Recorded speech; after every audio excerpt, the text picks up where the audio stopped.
আসসালামু আলাইকুম বন্ধুরা। আজকে আমরা শুনবো এক কসাই মুসা নবীর সঙ্গে জান্নাতে থাকবেন। মিজানুর রহমান সাহেবের কাছ থেকে শুনে নিন। মুসা আলাইহিস সালাম কসাইয়ের দোকানে গেলেন।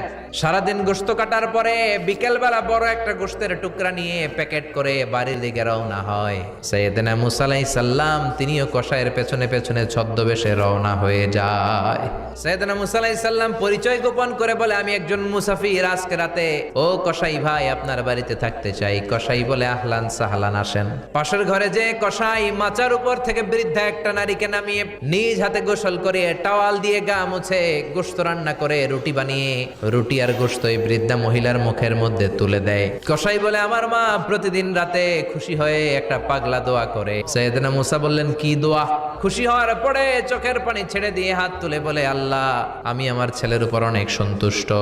শুনেছি এই জামানার বনি ইসরায়েলের সবচেয়ে বড় পয়গম্বর, তার নাম নাকি মুসা কালিমুল্লাহ।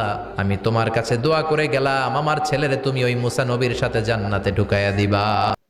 সাইয়েদনা মুসা আলাইহিস সালাম কসাইয়ের দোকানে